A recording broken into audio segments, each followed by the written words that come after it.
Dillon Gabriel woke up this season thinking he had a clean path: work hard, stay ready, and when chance knocked, he'd answer. Instead, he's been caught in a slow-motion car crash of circumstance, a concussion, a fiancée's public comment, a rookie thrust into the spotlight, and now the hard reality that his chance to reclaim the Cleveland Browns starting job might evaporate before the season ends. Here's the skinny. Gabriel's fiancée floated the idea that everyone in the building wants Dillon back under center. That tweet, thinly veiled, tone-deaf, and immediately viral, landed like salt in a wound. It wasn't just bad optics. It landed in a locker room where a rookie named Shedeur has been given the keys and, by a combination of circumstance and quiet flashes, which hasn't let go, Mary Kay Cabot, a voice that knows the Browns building better than most, didn't mince words on local radio. Don't expect Gabriel back this year unless Sanders physically can't go. That's a brutal line, but it's also simple front office math and football logic writ plain. Cleveland is 3-9 and in the middle of a season that will be judged more on evaluation than playoff fate. The team needs answers at quarterback. Live game tape is the only legitimate data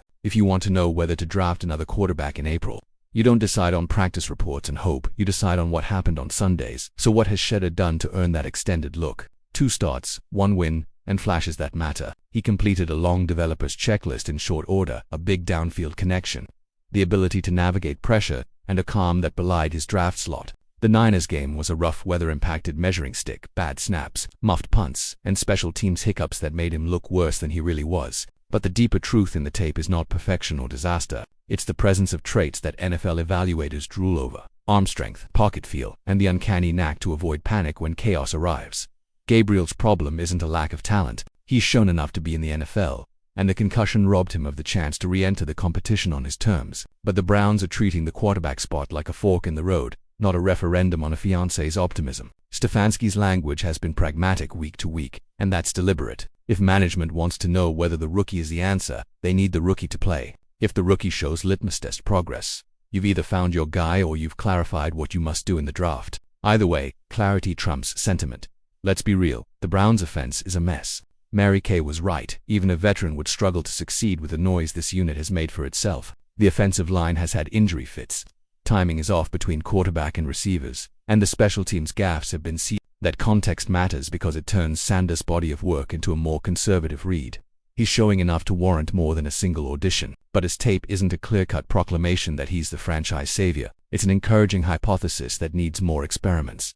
What Gabriel gets in return, if he's patient, is a chance to stick around, get healthy, and compete anew next year. Cabot predicted he'll still be in Cleveland in 2026, which makes sense. Teams rarely burn the bridge with a young QB who's shown competence. They simply bench him when another option gives them the best immediate hope for answers. If Gabriel comes back next season and the Browns decide to move forward with Sanders, Gabriel could be a trade chip or a veteran backup who still has value. The ugly part is the present.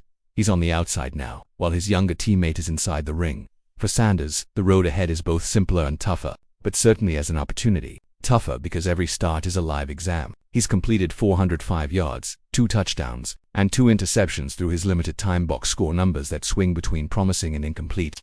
More important are the subtler signs: the routes he reads well, the chemistry that's starting to spark with receivers, and the way he processes defensive pressure. The Judy sideline spat after San Francisco. Not a meltdown, an honest, public push to close a gap between 2 teammates who need trust. Sanders' response that chemistry takes time was the right one. He's right. Trust isn't a microwave setting. It's a long simmer. The matchup this week, a home game against the 1-win Tennessee Titans and their rookie Cam Ward, is a gentle lens for Sanders' development. It's the kind of game where a quarterback can tick off the boxes: efficient reads, clean pocket movement, and no turnovers that hand the game away. For Gabriel, it's an indefinite waiting room. For the Browns, it's a decision point disguised as a Sunday afternoon. There are X factors the headlines miss. 1. The Browns' coaching staff can't be judged only by personnel choices. They are deciding now whether to prioritize evaluation over short-term optics. 2. The NFL's calendar rewards teams that gain clarity early. If Cleveland can emerge from these 5 remaining games with a stronger read on Shedeur, they don't just save a draft pick, they stabilize an off-season plan. 3. Gabriel's public co-pilot, his fiancée's comment matters, not because it changes play calls but because it changes narrative. Front offices notice narratives, players notice narratives, but what coaches care about is production, not optics.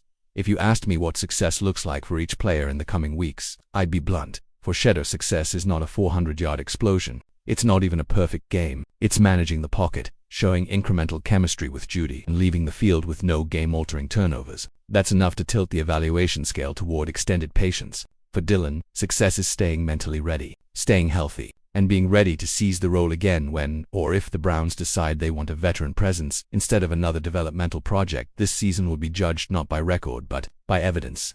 The Browns are trying to convert a lost year into a measured study. The harsh truth is that sometimes the roster's best answer is the one that shows up when opportunity rings, and sometimes it's the one who waits and wins the job back next spring. Either way, the Browns will not let emotion write their plan. They'll let tape do it. Dillon Gabriel didn't lose a job because of a tweet. He lost space because a rookie got reps and the organization prioritized live answers over hopes. That's the cold business of football, but it's also the honest way to build a team. Collect the data, make the call, and then commit. For Gabriel, that means patience and preparation. For Sanders, it means making every Sunday a lesson that looks like progress. For the Browns, it means accepting discomfort now so the roster can be cleaner later.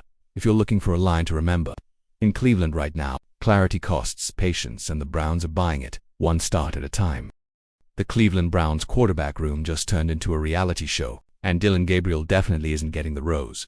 What started as a quiet week turned spicy fast when Gabriel's fiancée, Zoe Caswell, dropped a little grenade on social media saying everyone in the building wants Gabriel back on the field. Browns fans saw it, the locker room saw it, and yes, Shedeur saw it too. But according to people who actually know what's happening inside the building, that claim doesn't quite match reality.